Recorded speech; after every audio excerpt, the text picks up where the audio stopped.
You know, another person I got to ask you about because people ask why is he on the ABKC list? Kev Green with that I like Kev Green. Okay, me and Kev never had no thing. I try to help Kev Green out. Kev, you know, Regina and Deanna had your back. Regina went out of the way to do a million things for you. Never charge you, saving you money, a million things she's done for you. You know, Deanna in the office had your back. When all these other hosts complained about your shows not being up to par and all these things, you know they had your back. You know we all supported you, had your back.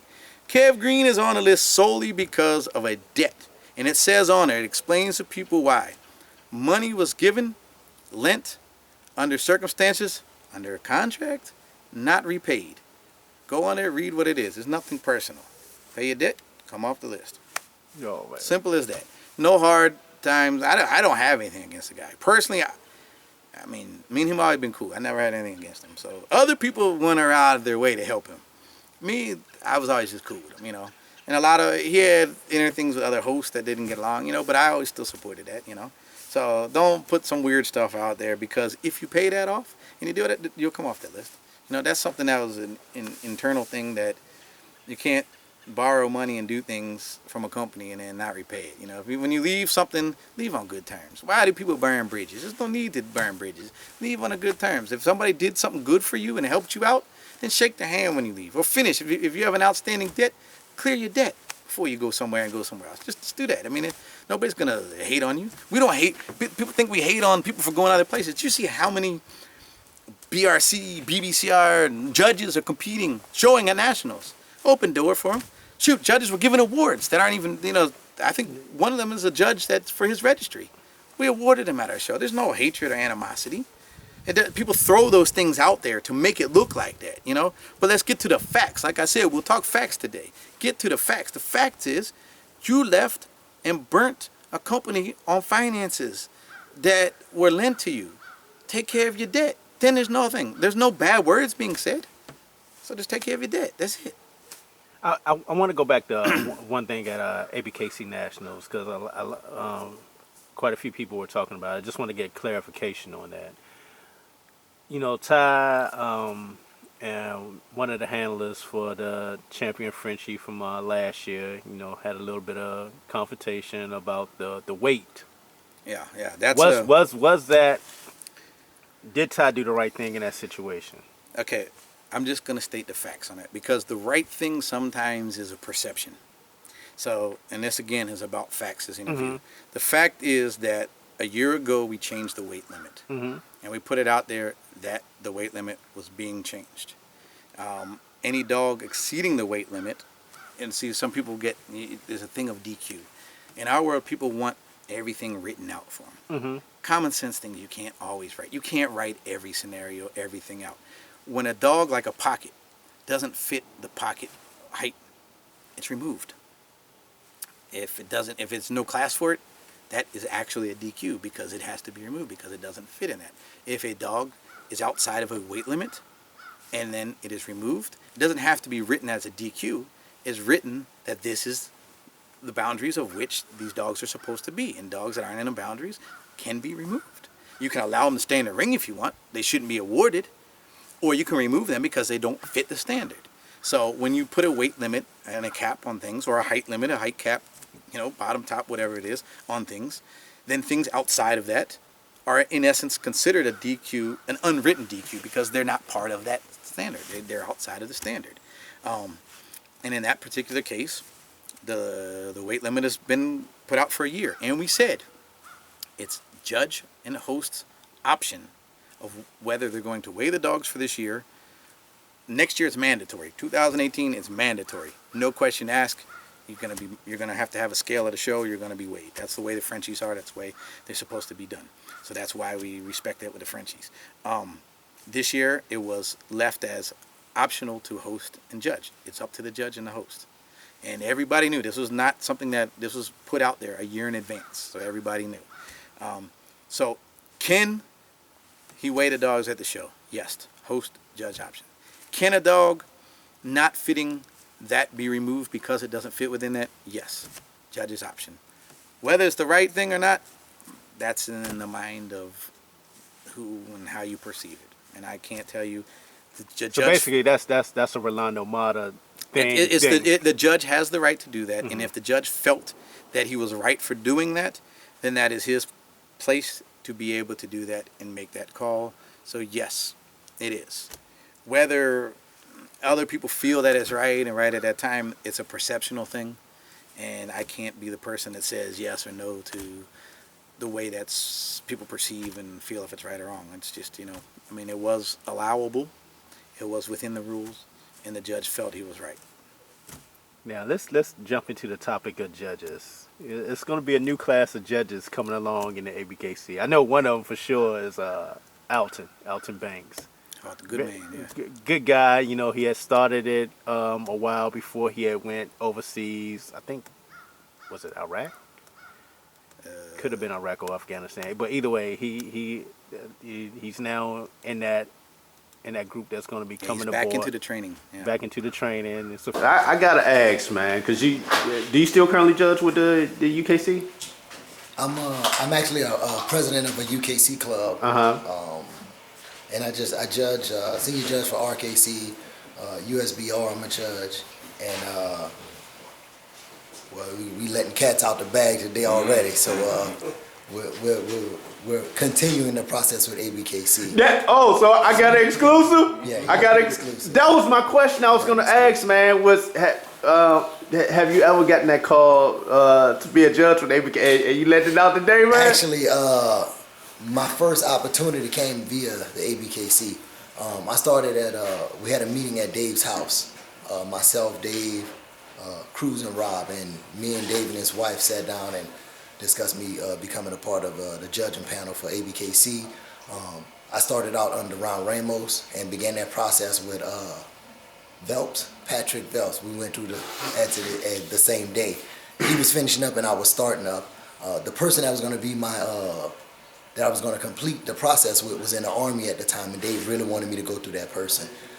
He deployed to Iraq when it was time for me to complete my training, and once he got back, I deployed to Iraq, and Hakeem kind of took the mantle and filled the gap for me with as far as handling dogs, showing dogs, and so on and so forth. And then once I returned back, with family and everything, we just took a long process, and so to fill that gap and to keep myself educated, continuing business with UKC, judging with RKC, but now we had some meetings today, and I've had a bunch of not only mentors but close friends. It's like, come on, when are you gonna finish this process? Let's take this thing to another level. So that's what we're headed for the future. A few others I can't mention at this time, but I know what they said. Not to say at the time, but you have a new group of judges actually coming in. We've revamped and when I say we, again, I'm not the one spearheading this, so it's not. We created a new training program for judges. A lot of our judges originally came internally for our community, and that's just how we started. We weren't going to, in the very beginning, get a lot of judges coming from other registries with experience in other breeds. We weren't. We were a new world, And in the past few years now, we started getting that. We started getting judges because now other breeds are being taken serious with us. We're starting to get judges coming from other registries, judges coming from other breeds, things like that. So we're growing in that aspect. So we had to go back to the drawing board and create a new training program. We haven't put this out there to the public yet, but it's going to be available. I've told people this before. And it will be available to the public because we don't want to just train our judges. We want to train everybody. We want an educated community as well as educated judges. But we start in-home first. Obviously, you start with the judges first. So we've created this new program. And what we've done, we've taken one breed at a time. And we've taken the standards. And with the standards, now we've done sketches of every aspect of a standard so that there's a picture of everything. Every part of the terminology is a picture describing what it is and even what it isn't. Like if tails should be kinked, it gives you an example so you know what the wrong thing looks like and what the right thing looks like. So you have that sketch of each breed. Then what we're doing, aside from that, we're sending out packet material to the judges that will train them on these things so that it gives when you read a part of a standard, it gives another descriptive breakdown of what that actually means along with the photos. So you get this whole training packet. We started with the French Bulldog. What we're also doing is a webinar with the judges. So we start out with a webinar now. And Rolando's been doing this. It's great in Spanish and English. And all the judges log in. And it's basically on a computer screen, and it's a full webinar, and we're going over and explaining every aspect of a standard through every element of the breed. It's saying this is what this means, this is what you're looking for, this is what this is supposed to look like or not supposed to look like in every element of it, so that there's a full, complete training on each breed, one at a time. At the end, there's a testing done, and they have to go through the testing. If they don't pass it the first time, they get a secondary chance, and there's levels of testing that they have to go through, and they have to complete this prior to moving on to the next breed. Judges that can't complete this, they're going to have to reapply at a later time, because every judge has to complete this at 100%. And this is a great training packet we're doing internally right now. We've completed the French Bulldog, the English Bulldog, and I believe they're on the Bull Terrier at the moment. Can't wait till we get to the Shorty Bull, because we have a way more descriptive version now of that. Cannot wait until we get to the American Bully, because I think it'll give a lot more clarification into every aspect of the breed, which will create more uniformity. But that's where we are in this training process right now. We're training all of our existing judges first. However, we have a new wave of judges. I think 6 international, 6 in the States, some from other registries. In fact, a good portion of them from other registries. That we decided, let's bring them into this program now. Since they've met the criteria, let's bring them into the training program now. Let's get them training along with our current judges, and then in the process they can start their apprenticeships and all that once they're completed. So we will have a new wave of judges coming in, but not until they've completed this whole process of training prior. Our biggest goal was to finish up our existing judges, get them retrained on everything, and to finish it before the end of the year, which it's gonna be close. I don't know if we're gonna finish at the end of the year or not, but it's been in the process, and we've been working on this, and it's there. So I mean, the training that's going into these judges now, trust me, and we've studied how FCI does theirs, AKC does theirs. We've taken elements of all of those things and incorporated that into our training and more.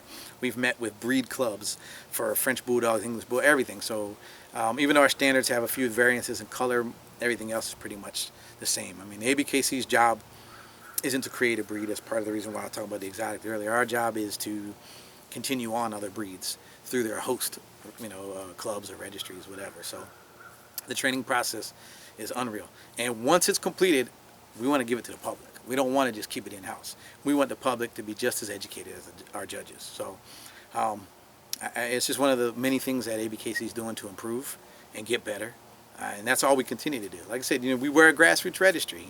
There's always going to be hiccups, and there's always going to be things that some people don't agree with. But the bottom line is, we always strive to get better. We always strive to improve. We always listen to the community, regardless of drama and all the other things. We do listen to the community, and we do a lot to get better. And the judges program right now is intense. And the judges that are in it, I mean, when they come out of it, trust me, they're going to walk out of there. Not that they aren't experts now, but there's going to be no question of doubt about anything about any breed. And a lot of judges are really taking to it, and they're really enjoying it.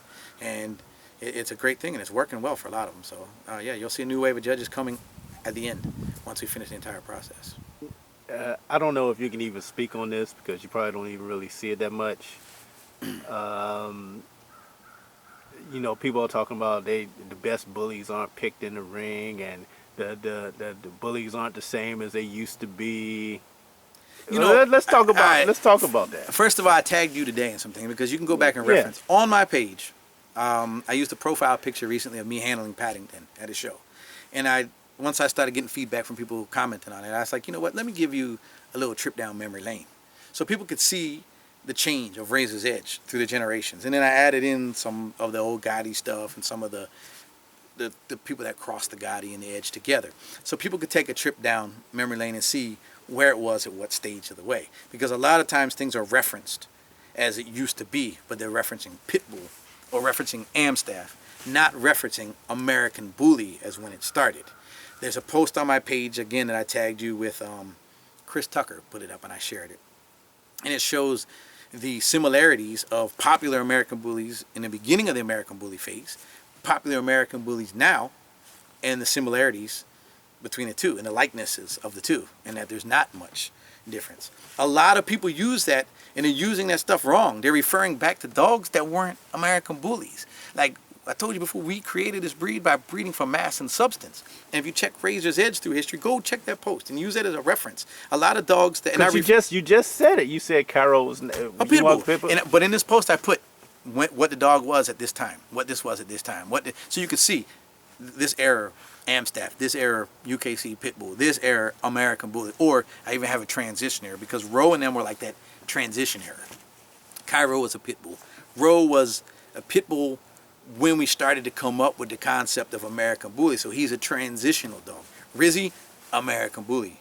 And then all his generations after Rizzy, American Bullies, American Bullies. Go look at the females that I have. You tell me, I got a list of females, tons of females that I think I put like 12 of them on a page that were all American Bully females. And you tell me they don't look like the American Bullies of today. You know, they do. A lot of people are confused, and there's a lot of false talk going on now about things that aren't true. And a lot of it's stemming from one avenue, you know? And I look at it like, this isn't true. Like, we'll use Denzel as an example because Denzel, that's a questionable, scenario there. I produced Denzel's mother. She's my breeding, Holly Berry. Holly Berry is a dog that I made. I own Shamu.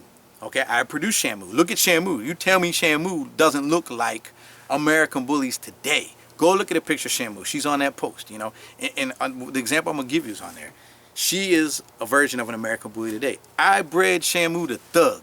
Thug was a big, sloppy, Gotti dog. Okay? So Halle Berry is 50% Razor's Edge blood, 50% Gotti blood. The same stuff that's behind Dax and all those other dogs, the same look that you see today in those dogs, that is half of Halle Berry's pedigree. She's a Razor's Edge made dog. I shipped her to Dorino Kennels. They were friends back then. She went out of heat. I let her stay there for the second heat. Bred her Thug. The entire litter was mine. They got attached to the dog, and we ended up working a deal later on where they got to keep her. But that is my breeding, Razor's Edge breeding. Holly was my pick of the litter. When I met T, he was breeding a Lapahuz, I believe, a Bulldog breed. And that's how he got in contact with me. I wanted him, me to become friends. I wanted him to, and I allowed him to get Holly because I wanted him to have something good, you know. On a deal, though, that she was bred to Little Row, and I got pick female back out of it, which I never did get. So, people don't know the whole story. I think you got to tell the whole story. Denzel, mom is 50-50. And she's 50 the same blood that goes back behind Dax and all the dogs. Go look at a picture of Thug. He's on there. You tell me Thug does... The dogs that people are like slandering now look like that dog. That's the same dog in the pedigree. So a lot of what's being preached is fake. Because a lot of that stuff is stuff that these people already have. They have it in their dogs anyway. So they're like talking bad about this.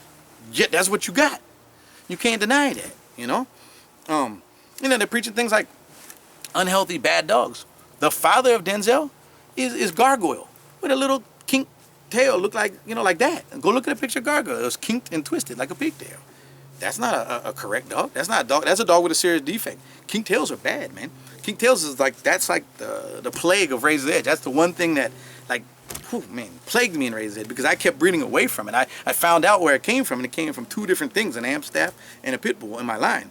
But I never produced these kinked tails. You never saw me producing them. But then when Razor's Edge left and got through the hands of other people, they'd get a dog with a little kink but a big edge, so they breed that dog. And then they made it worse and worse and worse. And it's like, that's like the plague of Razor's Edge to me. That's like that one gene. I'm like, oh man, I wish I could have controlled Razor's Edge the whole way through. How you feel when people say it was just a tool? It was what? It was just a tool. I used them for a tool. What, Razor's Edge? No, that let's say that particular dog and Gargoyle. I used them for a tool is your foundation. A tool is what it is. That's like, you can't say a tool because a tool's carrying all of those things. All those things. When you're bringing that in, you're bringing it all in. It's all there. So a tool is your foundation. So you can't say a tool. You can say foundation. I use this as my foundation, not a tool. Tool's a weird word that people throw around. It's like breed type. That's another weird word that people throw around. It doesn't necessarily mean what it actually people think it means. But no, so it's like these dogs, we're there. These are things like a lot of people in this story, like I tell Razor's Edge story, man. I know my Razor's Edge story, and I don't lie about my Razor's Edge story. The story of Razor's Edge is what I tell it is. There's no reason to lie. Just hanging papers on the thing, it's the stupidest rumors I've ever heard because always two dogs that I owned or had access to, like why would I fake one and use another one? And half the time the other one was the one that was more popular. It's like all these like stupid concepts that people bring up is retarded, you know? But this thing is like all these dogs, existed. Like now, like I tell Razor's Edge story, but I don't tell the Gotti story. Because it's not my story to tell. It's not. But if you look at the Gotti dogs, they look like a lot of the dogs you still see today. That look that people are like kind of a certain group of people are hating on, that look's always been there. You can't blame Dave Wilson for Gotti. You can't blame me for that. It's not my line. Me and Richard teamed up together and made the American Bully, and that was a community thing. And it's a community that blended those dogs together. Cutthroat Kennels up in NorCal, they were the first to do it when they created dogs like Corrupt and those dogs. Why do you think they don't question him about that? I don't know. Do interviews. If y'all want to know the history of Gotti, we don't go back to Gray Line and all the Rogers and those guys. That's go back to talk to Richard Barajas, talk to Rodney Bingley, talk to Roger, talk to Tiffany at Abel Paul's, talk to these people. That was that generation of dogs that came in under the Gotti thing. You know, dogs that stemmed later on like Dax and all these other dogs, they came from that foundation. That's their dogs. I don't hate on their dogs, and I'm not here to tell their side of the story. That's not my story. My story is Razor's Edge and what the American Bully became when these lines blend together. I would be a hypocrite if I were to have the ABKC only for Razor's Edge, if I was only an advocate for Razor's Edge, if I was still the manager or owner, president, whatever of the Elite Edge. Because once I stepped into a different position, I have to represent everything. I'm the PR of a lot of this, so I represent the entire thing. I can't be a hypocrite and say the Razor's Edge is the best side of it, you know? No, because this is what made the American Bully. Our community made this American Bully. This is what it is. To say these dogs weren't crossed before, go look at a picture of Monster G. You tell me Monster G, okay, doesn't look more sloppy than Dax. Dax is a very similar looking dog, but a way tighter, toner, more correct dog than Monster G. Monster G is in the pedigree of all you guys' dogs. They talk about Tonka. Tonka's a famous Razor's Edge dog. Boom, Tonka's 1/4 Monster G. Do y'all not realize these dogs are already mixed together? These are already in here. You know, so it's like this propaganda that's being spread is ridiculous because the people spreading propaganda have the same thing in their dogs that they're talking about. It's ridiculous. The same people that are advocates for health testing aren't health testing their own dogs. The same people that are preaching these things aren't doing these things. These people are not practicing what they preach. And what they're preaching and what they're preaching against, they actually have. And it makes no sense to me. I'm looking at sometimes like, what are you all talking about? You know, like, do you not know what's right behind your dog? Do you not know who your dog is out of? Everything you're saying is like, boom, right there in the makeup. Everything you're talking against, you got right there. People have forgotten like history, like, and then they're going back on Razor's Edge, like, Razor's Edge is a pit bull and taking on pit bull. Like, no, man, Razor's Edge was built on breeding mass. Yeah, we didn't mix bulldogs, but we bred for mass, substance, head. You know, like we bred for these things, you know. And if you look at all the old Razor's Edge pictures, don't dare tell me that I'm not a breeder and I was never a breeder. I just put up tons and tons and tons of pictures of dogs that I produced. Look at the Razor's Edge American Bullies and you tell me that Razor's Edge does not look like what you're seeing out here today. You know, people, they take these things and they don't understand. Like, we are not breeding the pit bull. Even the classic. The classic is the representation more similar to what Razor's Edge was during the phase of when we were turning into the American Bully, the little road generations and those generations, you know? And that's what it is, the dogs that made these dogs, the Gotti generations. But those dogs still have mass and substance. They're not pit bulls. I'm not using examples of staffs and pit bulls from way back when. Knuckles, the look of Knuckles was a beautiful dog. He was a great Amstaff. He was a great attribute to Razor's Edge, but Knuckles was an Amstaff. Knuckles was not an American Bully. An American Bully was never meant to look like Knuckles, ever. Knuckles was a foundation, stepping stone, one of the original things that we built off of, you know? And he wasn't even the main one. It was really his sisters that I was trying to build off of. Those are the ones that really had the mass, you know? And that's why I got into that blood when I got into it, because they had the mass. So a lot of this stuff being preached, you know, is not true. It's not true at all. Look at the American Bully. People talking about the stuff winning and not winning. They look at the big picture of it. It all looks the same. They just put out, and you can go on my page, you can go on, Rachel just put it out recently. The Nationals winners from the beginning till now, they still look the same. They all look the same. They all have the same look. The top 10 winners from when we started top 10 till now, they all have the same look. All these dogs, it's a very, very consistent thing going on. If you go to the shows, look at it. At Nationals, we had 75 champions. Do you mean to tell me out of 75 champions, these are what people are saying, high rears and all these things? No. And on top of that, A lot of these things that people have a problem with are breeder issues, not a registry issue, not a judge. A judge can only judge what's in front of him that day. He can only try to evaluate what's the best of what he has. If we're not presenting flawless dogs, then what is a judge to do at that point? You're going to pick the best of the one, you know, I mean, you're looking at all dogs got flaws, so now you've got to try to narrow it all down. And people can say, oh, there's no such thing as a flawless dog. Excuse my language, but bullshit. There's such thing as a flawless dog. There's no such thing as a perfect dog, because perfection is something that's preferential. Flawless, 100% achievable. Flawless are just guidelines. Can't have this, can't have this, can't have this. Those are guidelines. There are many flawless dogs. The problem is that as breeders in our breed, we're not producing many flawless dogs. It's a difficult breed to put that much mass on a dog and still keep it without having flaws. It's difficult. So it's not an easy breed to create. And we don't have tons and tons of experienced breeders. We got a lot of people that are just putting dogs together. So if we're not creating mass amounts of flawless dogs, then it's not the registry's fault. It's not a judge's fault. That is a breeder problem. Breeders need to create better dogs. Judges can only evaluate what is presented to them. Yes, nowadays we are withholding ribbons. Before, if it was one dog in a class, we didn't try to withhold because we're trying to encourage people to get involved in this, get showing. We were a community trying to teach people and get people into this. Now we're at a phase where we need to be critical on the dogs. Now we're at a phase where we're withholding ribbons. I seen a video somebody put out recently, like, talk about, oh, they gave a ribbon to a dog that shouldn't have been awarded. It was the only dog in the class. That video was from 4 years ago. You know, we've changed that rule since then. We changed it since then. Now we withhold. If a dog isn't, you know, quality, we withhold. However, we are not dealing with a breed of flawless dogs. You walk around that ring, I guarantee you can find something with every single dog in the ring. I know I've probably gone on another tangent from your original question, but I just sometimes look at, like, I'm going to these shows. Yeah, you might have a situation with a dog that you didn't agree with. Okay, me too. You're not going to agree with every single situation. I can't sit here and tell you every judge every time has done exactly what I feel they should do. And a lot of times it wouldn't even matter because now you're talking about preferential things when you're dealing with dogs where you weren't presented with a completely flawless class. So, and even then, if you're have a completely flawless class, then there's still got to be some kind of, preferential things. Some there, every dog is equal. So you're never going to have 100% uniformity. You're never going to have 100% agreement. And there's going to be some things here and there that, like, you will question. There's going to be things I question. And when we do question the judge, And we do have situations where we talk to the judge and say, what were you thinking and what happened, In some cases, they had valid reasons. Some cases, we've gotten rid of judges. We just don't make it public. But look at the judges board. They're not all the same names that were on there a year ago. It happens like that. So I don't know where people are going. I mean, it's just, I look around, then you pick on certain people, and if you want to get into those names too, we can get into that. But I know I went on a tangent, so I don't even know where the original question was. So let's back up here, man.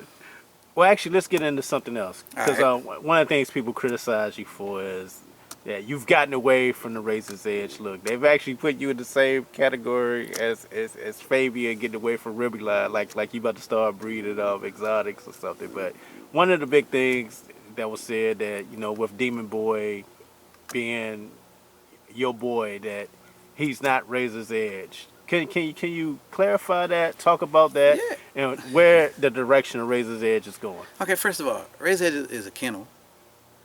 It's a bloodline. Razor's edge has different meanings. I'm not a breeder anymore. I haven't been a real breeder in many years. I might dabble here or dabble there, but you don't see me promoting razor's edge kennel like on a hard level. I could, I don't. I do this in my life. I don't have time for that. I don't have time for a lot of dogs. I have one dog in my house. You see that. I just, at this phase in life, is not something that I can devote myself into doing. And because I've stepped into other things, I don't have time for things like that. So there is no such thing at the moment as razor's edge as a kennel. Demon Boy was not created by me. Okay? Sean Jackson is really the creator of Demon Boy. What happened in that situation, I placed Blueberry was a razor edge dog with Sean, and the first breeding was a razor edge breeding, and I got my dogs back and all that. End of deal. Next time he went to breed, we were here at my house. Bashar was here with Magoo, and a young Magoo, and we were all here as a show. Actually, it was Sean's show that was going to happen the next day that Bashar came in for. We were all sitting here in the yard, or the day after the show. I don't remember which way it was. Doesn't matter. So when we were here talking, I had done a breeding with Powder and Magoo, and it didn't take. So Bashar told me, yeah, if you want to redo the breeding, I'll let you redo the breeding. This is before Magoo had a big name and all that. So anyway, we're sitting here, and then Sean was talking to Bashar. I said, man, I like to use Magoo on Blueberry. He was going to use another dog, but he wanted to use Magoo on Blueberry. Bashar said, what do you think about that deal? I said, man, that would be nice, And I like Magoo. I think he was a good-looking dog, So I said, yeah, I would do that. I would like that. That would be nice. I said, man, but I want to pick up that litter. And Bashar was like, oh, man. I said, man, come on. You give me the pick of the litter. Let's work this deal. He said, all right, you're right. I'll give you the pick, but then you don't repeat the breeding with Magoo. That's my gift for your breeding, and that could be your dog in your name. I said, okay, cool. And then Sean was cool with it, too. So everybody was cool with it, And that was that breeding was going to go down. Only thing Bashar said is, I ask of you is you put them on the cover of Time of Dog magazine. Cool. I'll do that. I'll pay the money, put them on the cover. Little did I know we were going to fold Time of Dog. But anyway, long story short, breeding happened. Boom, I got my pick. And the deal that I had, because the mom's Razor's Edge, and Bashar gave me basically his breeding, I would get my dog and put my name on my dog. And that's what it was. And I got my name and put it on my dog. Never discredited anybody. Everybody's got their part in it. It was great. Sean did a great job with the litter, raising the litter, everything, Bashar, great offer he gave me. Much respect for that. Demon Boy, beautiful dog. Beautiful dog, man. So what? He's not 100% Razor's Edge. His dad's is 25% Dax, okay? Magoo's 50-50, okay? So what? I mean, he's still my dog. I still put my name on him. It was still something that I orchestrated, was part of it, partner in, had my right to put my name on it. So what? His name is Razor's Edge. That's what it is, Razor's Edge Demon Boy. He's a Razor's Edge owned dog. His bloodline is not 100% Razor's Edge. Razor's Edge did have some say in the breeding and some, as we just talked about, association in the breeding. But he's a Razor's Edge dog. He's my dog. Razor's Edge, as a bloodline, we've always had little bits of outcrosses along the way. Always. Never not. You can't continue a line without having an outcross. You can't. You'll breed yourself into a corner. That's why you got Kink Tails and Razor's Edge and things like that, because people didn't breed out. They weren't flushing the blood. They weren't trying to fix flaws and bring in traits or wash out traits. You have to do that. You have to. And in the American Bully breed, whether you like it or not, Dax is in the American Bully breed. Dax his ancestors were part of the American Bully breed. They were the foundation outside of Razor's Edge to the American Bully breed. Dax was a dog that competed in an era and did his thing. Like, nobody complained about Dax back in that era when he was showing. Nobody had anything to say about him. Dax was, Dax, the hatred on Dax came in recent years for some reason, which I don't know. Of course he's bringing traits both ways to the table. All dogs do. I mean, yeah, there's some bad traits behind the dog, of course. But good breeders know what to use and how to wash and move things around, whatever. But so what? He's got 1/4 Dax, 3/4, this stuff. He's a Razor's Edge dog, and that's what he is. And why? Why should I not own a dog or have a dog that represents the encompass of the American Bully? Why not? If I'm the face of a PR of a company that represents a breed, I can no longer just be the face of just one aspect of that. I'm representing the whole thing. So why should I not have a dog that has a little bit of everything in it that's in this breed and represents the breed, the look of, that breed? Why shouldn't I? Where's the problem with that? To say, oh, they should own a dog unless it's 100% Razor's Edge, that's ridiculous. The concept is ridiculous, man. Of course, I want some dogs that have pure Razor's Edge blood, and I've always got them somewhere, because eventually I do want to do something, and bring back some of my old blood. But for me to own a dog that's a representation of the American Bully breed and the bloods that are in it, and mine being the predominant one in that dog, where's the problem? What is the problem with it? I don't see a problem with it. And it's gotten so bad, Zeb, that I didn't even want to carry the weight of it, because people, I say, you know what, I'll move them with my partner over there in Scotland. Let William keep them, represent them, let him do that. And I actually took a back seat, because I was like, all right, fine, you know what? Too many people complain. William take him. William's done a great job, with a dog. And he's more the face of William's kennel is, He's using him as his logo now, And rightfully so. He's done a lot for Dynamite, His daughter is unbreakable bond. That's why I don't really want the dog back. Anyway, I would separate a dog from a kid and all that. And William's done his thing with him, and rightfully so, and deserves it, So he's more of a Dynamite dog at this point in time than a Razor's Edge anyway, So I don't see the problem. I think it's ridiculous. And the same people that hate on the dog, I got text messages, I will tell you, they wanted to breed the dog. The same people that hate, I got a text message where they wanted to breed the dog and were thanking me for giving them an opportunity. So don't believe the hype. Let's get into the Razor's Edge Signature Series. Razor's Edge Signature Series, 100% I give credit to Danny Gaddis. Danny's been my man from day one.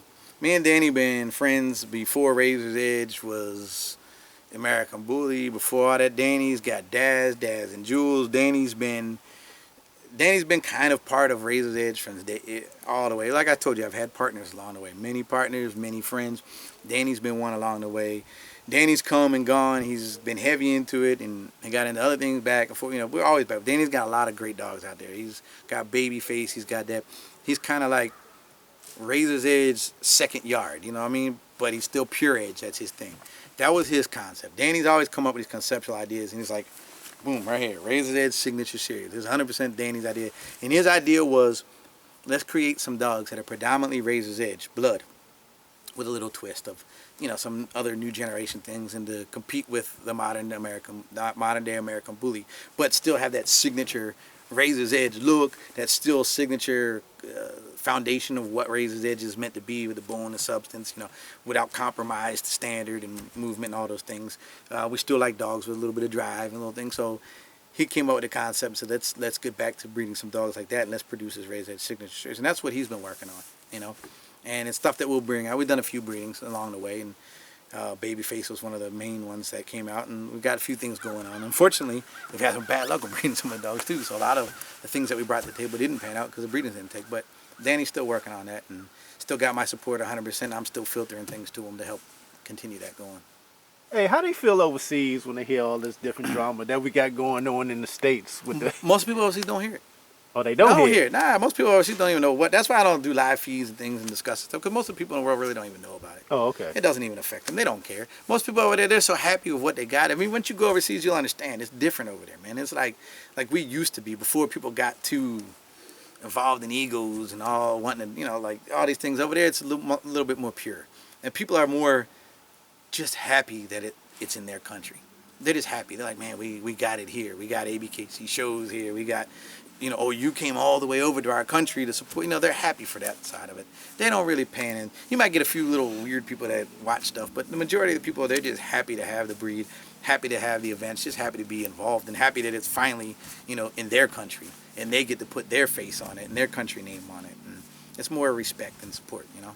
Now, one of the big things we talked about last year was ABKC really cementing itself in China. How far along is that process of really getting over into that area? Oh, it's we're gonna do something this spring. We're gonna do.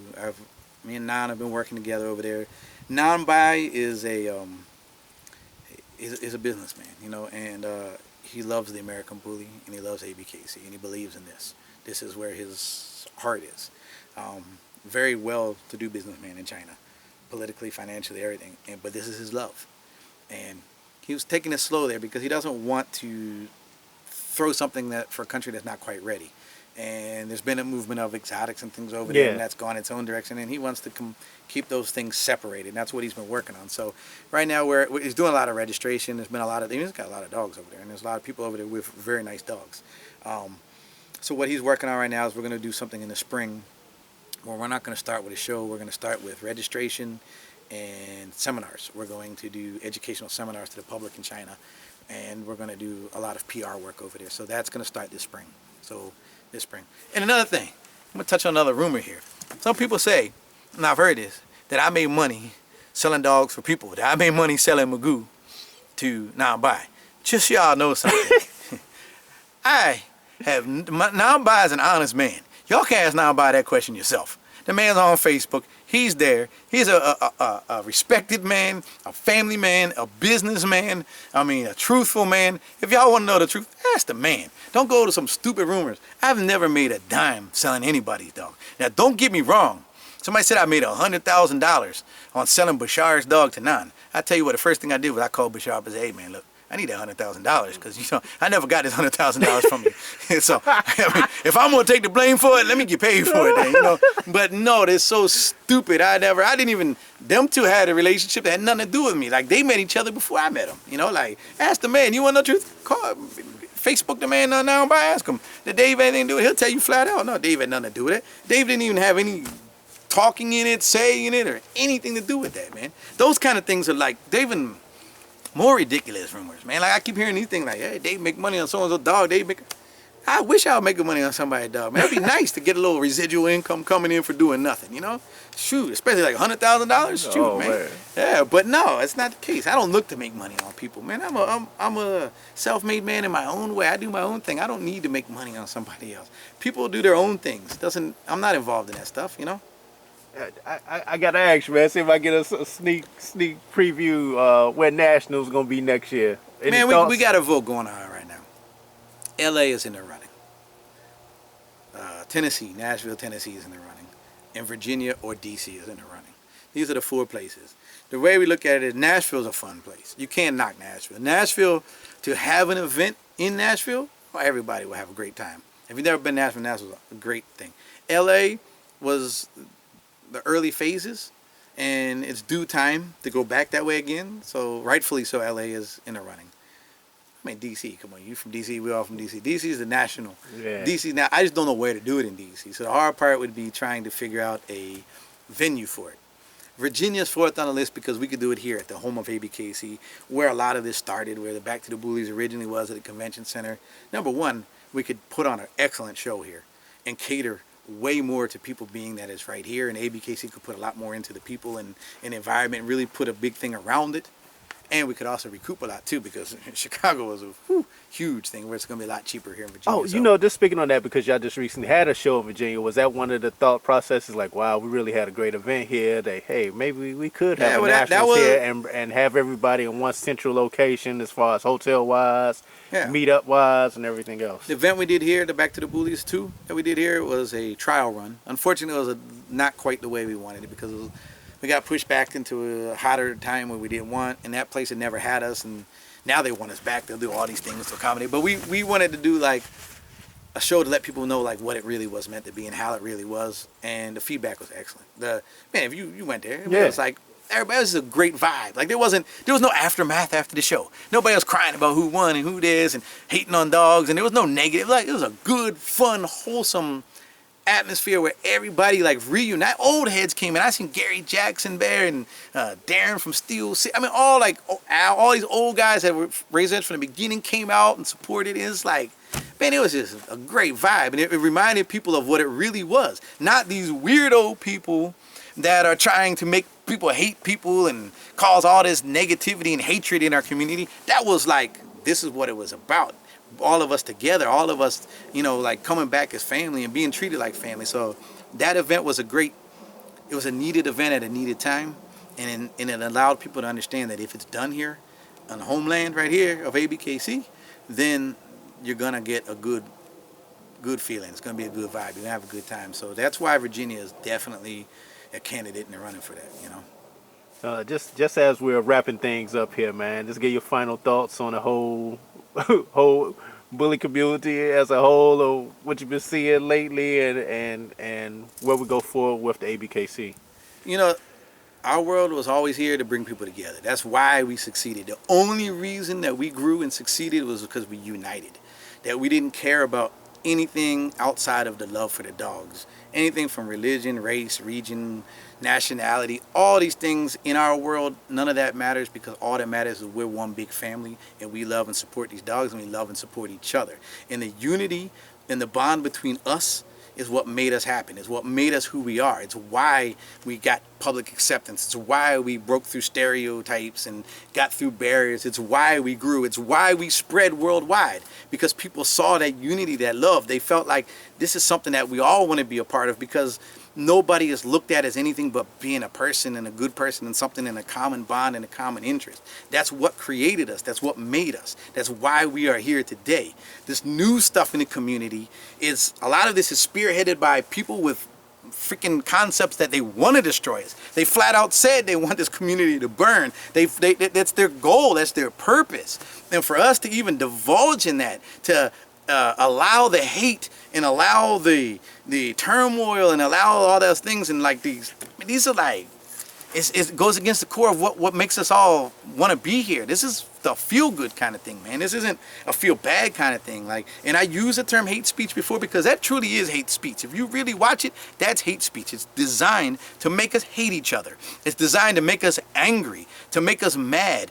to go against each other. It's designed to be like snitch type stuff. Where I mean, come on, this is like cats claiming to be street cats, but then they're dry snitching on other things. I was like, come on, man, who in this world really wants to partake in something like that? That's not man stuff. That's not stuff that we want to do as men. That's not stuff as a community we want to be part of. We want to be part of being unified with each other and showing love and support for each other. You're not going to agree with everything that ever happens. No, that's not the case. But never once have we not been a community where we can communicate with each other, work together with each other, come up with a solution, come up with something that betters the community, betters the breeds, all these things. Never have we not been that way. Never.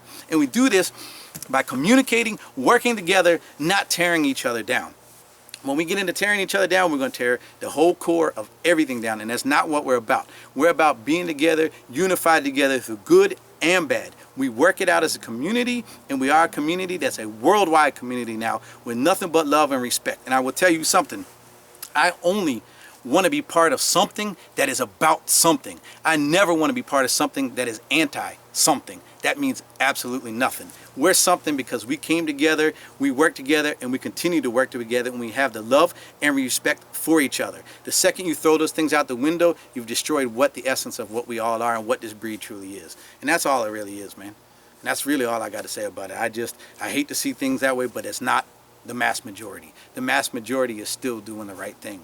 And that's what we support, and we're going to continue to support. Hey, man, I really appreciate your time. As always, old Bully Talk was there, Pitts, man. Hey, I guess we're going to say it's scripted again. Nah, ain't nothing scripted. Ain't nothing scripted. Hey, no, y'all got to understand something. Like I said in the beginning, me and this man have not always seen eye to eye. We went a pair where we went a pair where we would cross paths and didn't even look at each other because we had a disagreement on something. So, you know, a lot of things people think are scripted or not. This is not scripted. It's facts. I said I would answer anything and anything. If they don't have respect for you, something's wrong because you've brought this community from every aspect of it. You've never been one-sided. You've never just taken anybody's side. You've tried to give it to everybody, and you do it at your own expense. Yeah. So nothing but respect for you, man. Good and bad. We still here. We still doing our thing. We are still men that can communicate back and forth with each other, even when we have a disagreement, man. Hey, real talk. That's why I support the ABKC, man. Because, like I said, we can have disagreements about stuff, and we still can talk and chop it up, man. So I ain't got nothing but respect for that, man. Thank you. And I'm just gonna let you know, there's some people here that I don't know if you want to put my camera, but a bunch of old heads came through the house today just because they in the house drinking right now. They came to see you, Zeb. So a lot of people forget some of the old faces. I got some old cats here that want to come down and have a talk with you. And just so you know, we as the Elite Edge, I'm not the manager or anything. Sean runs that now. But the old Elite Edge, some of the original guys, we want to sit down and talk to you because there's a lot of guys that are seeing things now. They're like, wait a minute, this isn't the faces of the Elite Edge. It wasn't the way the things were supposed to be. And there's a lot of false stuff going out there. So there's a lot of guys that want to step up and talk to you. I know my man Rocky, Time to Shine Kennels. I know Lynn. You know, there's a bunch of us that started that. We're going to pull this thing together. So we're going to do something later on with you with that. So let me get some of these guys out here so they can holler at you. All right, let's do that. All right.